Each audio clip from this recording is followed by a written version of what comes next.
Alright guys, this is going to be a response to my good friend James. TimewarpJames tagged me recently. There's a tag going around for 10 gaming memories, so James asked me to do a response, which I'm going to do today. So I just want to say thanks to James first of all. Become good friends with James. He's only been on YouTube a short amount of time, but a really great guy. And I definitely recommend checking his channel out. He's got some great videos, a really nice little collection going on. And I'll put a link down in the description, guys. So if you don't know who James is, please check him out. So I thought with this one, it's quite difficult because I've been on YouTube a long time. I've talked about a lot of different memories and it's hard to think of ones I haven't actually covered. Now, some of these I have covered, but there's a few that I haven't as well. And what I did, I sat down and I just made a list of everything I could think of memories that meant something to me and moments in time with games. And, you know, a lot of it comes down to playing with other people as well. So I whittled them down to these 10, and they're not in any particular order. But the first game I went with was the Atari Warriors on the Commodore 64. So back in the 80s, I was a Commodore kid, and so was my cousin. Now, my cousin's 18 months older than me. And when I used to go around his house, we used to play video games all the time. We'd on his Commodore 64, then later on the Amiga. He also had a Jaguar, which I've talked about in the past, where he went on holiday to, I think it was Ibiza, one of the lads' holidays. So I got to look after his Jaguar, which was brilliant. But yeah, I just remember Atari Warriors. We used to play Atari Warriors and Barbarian. Those were the two games that we used to play quite a lot at the time. But Atari Warriors, I just remember one specific night when we was playing it, and we're getting really far. I think we might have even been getting close to finishing the game. We've been trying so hard to beat this game. And then right at the crucial moment, his sister comes home, my other cousin, and she's got the food. So it's like, shit. we had to to go and have our food, but we was like, oh, I really want to finish this game. It's so frustrating, but yeah, just great memories of like hanging out with my cousin and playing games, you know. I love those times. And Atari Warriors is such a great game, such a great run and gun game. Commodore 64 version in particular, the Amiga version not so much, but the 64 version is spectacular. Next game I went for is a really modern game from what is now last gen, which is so weird to say, but it's a PS4 game, it's a PSVR game in fact, and it's called Blood and Truth.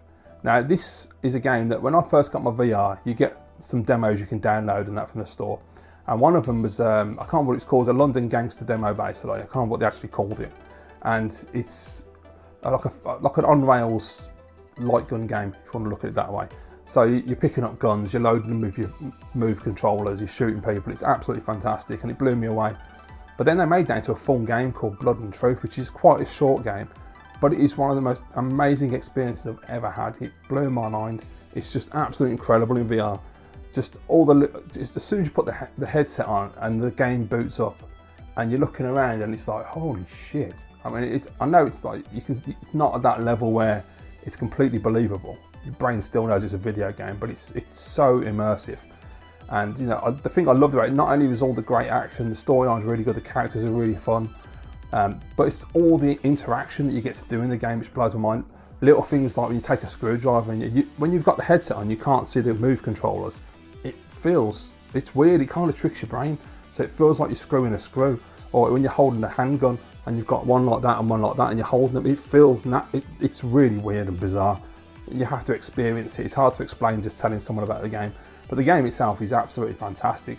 There's really cool moments like you're on the motorway or the highway and you're in a car and there's a bloke driving the car next to you and you're looking at him like that, and I'm like sitting there and I'm opening up the glove box and I'm picking things up and throwing cans around and just messing with him. And I'm opening the door and closing the door and I'm leaning out the door. That's the coolest thing. You open the door and then you lean out and you can look right the way around, look back, and it's still, and the graphics are still there. You can still see the traffic, and it's absolutely mind blowing. If you ever get to play VR, guys, please try Blood and Truth because it is an absolutely incredible experience. It will convince you of VR straight away.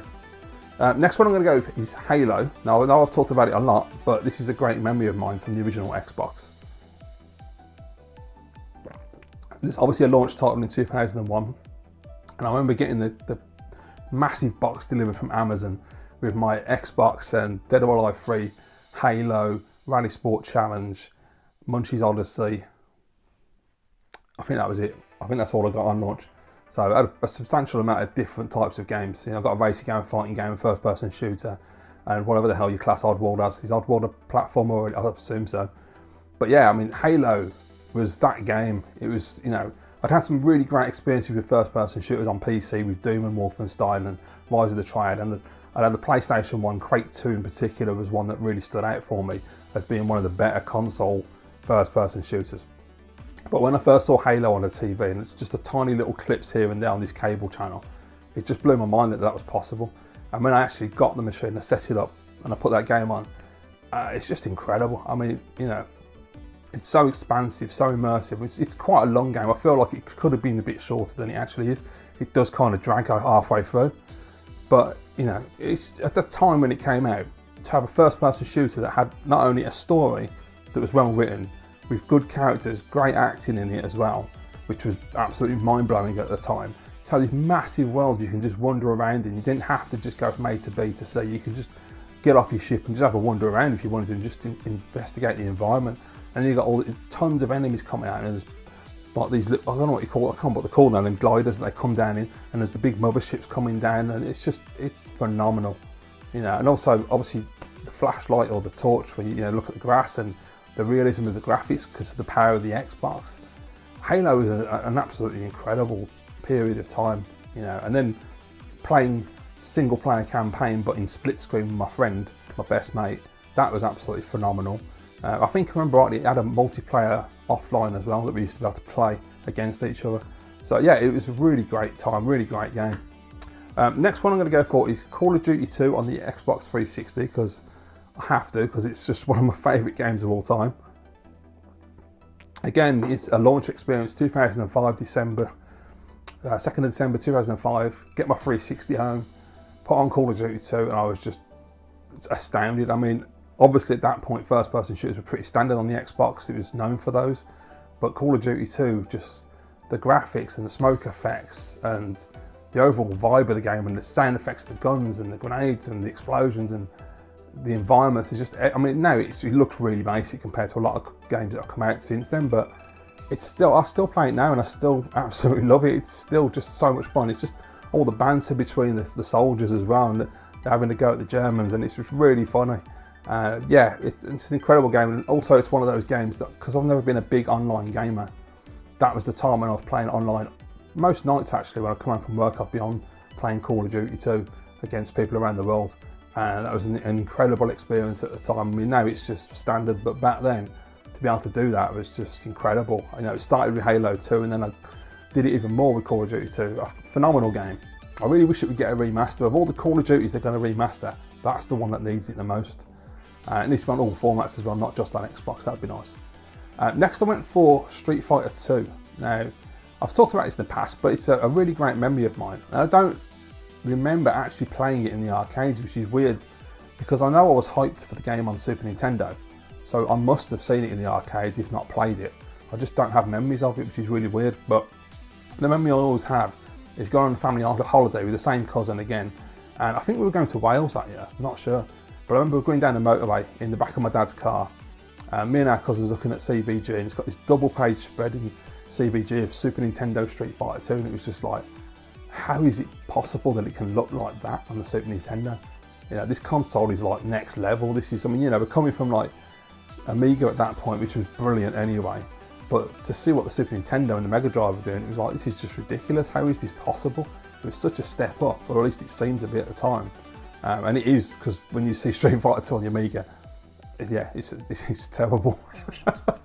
So yeah, it's way better on the Super Nintendo and the Mega Drive version.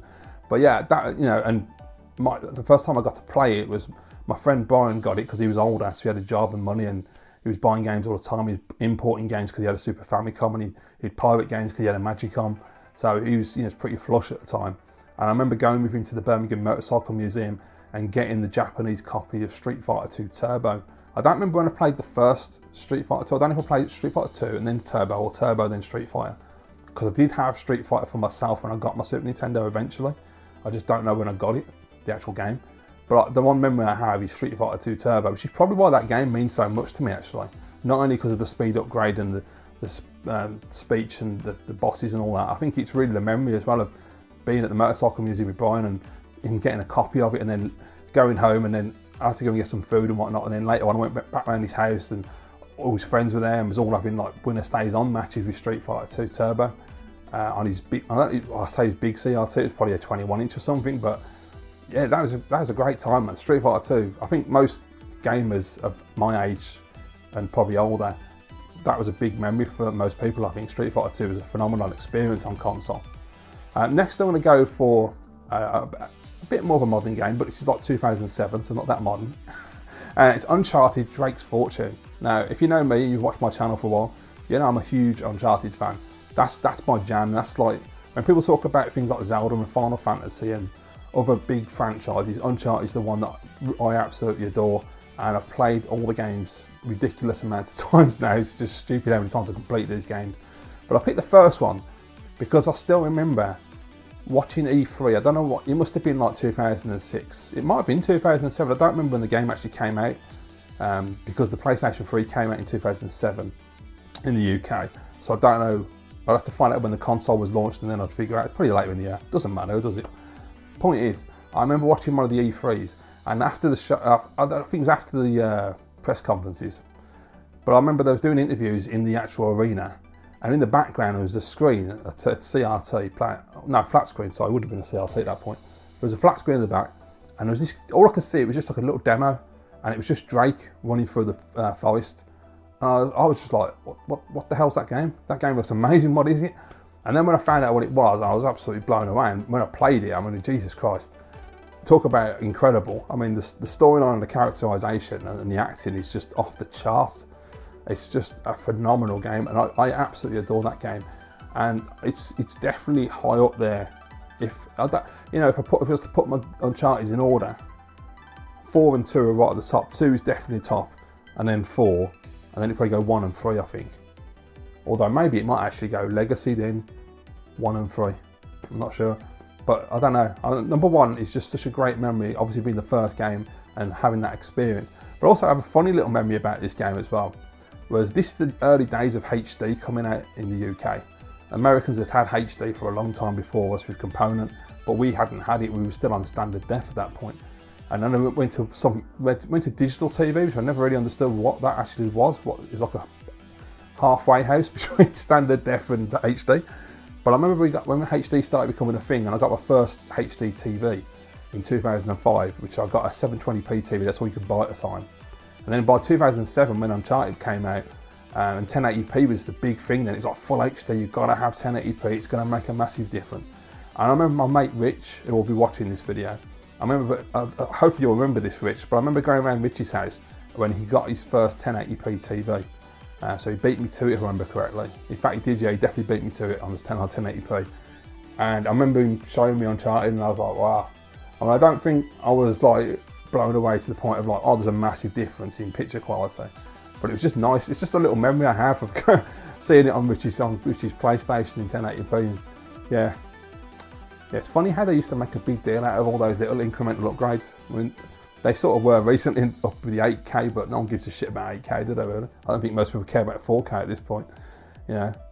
Anyway, next one is going to be Wii Sports. Now, probably an obvious one, but this is just because it's a great memory with my dad.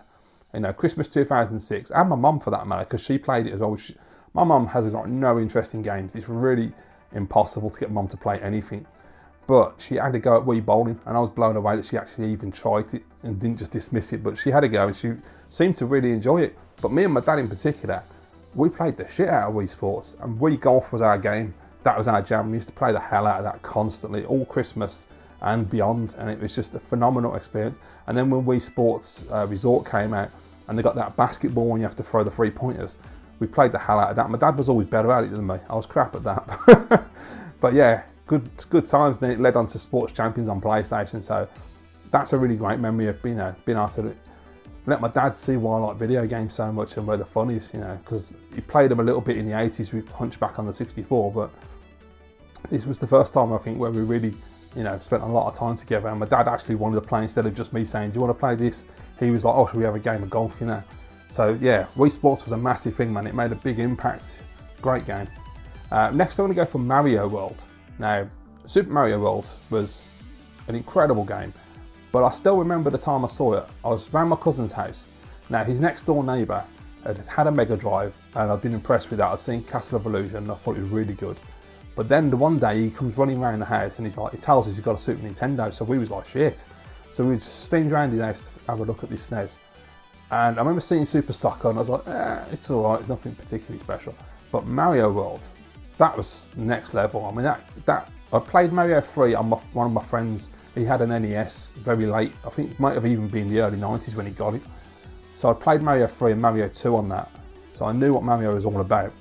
But seeing Mario World, the graphics, and when you jump on top of Yoshi and you're riding a dinosaur, and the music and the sound effects, the level design, just, you know, I mean, that game is timeless. Even now, I think it still looks great, it sounds great, plays great. It's an incredible experience. But I just remember that memory of him running around and telling us he got this Super Nintendo. And we were just like, whoa, what? Next one I'm going to pick is going to be Heavy Rain. Now, this is a game that surprised me because it's not a game I'd normally play. And I still remember the day when I got it. I talked about it before, but I'm going to talk about it again because it's a really great memory.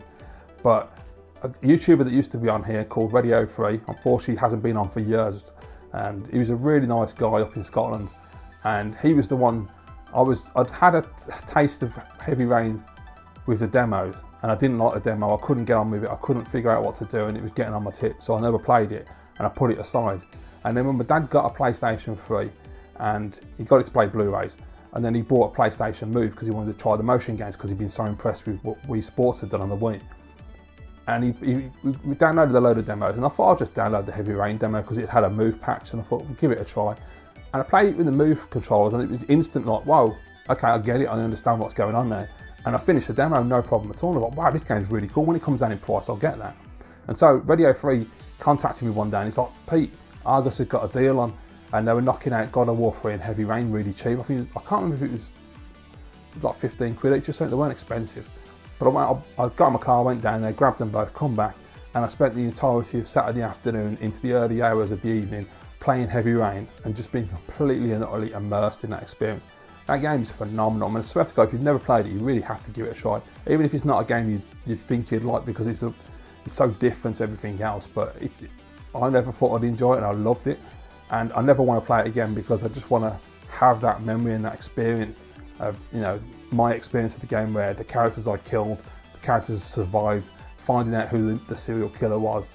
You know, everything about that. It was just an absolutely incredible immersive experience.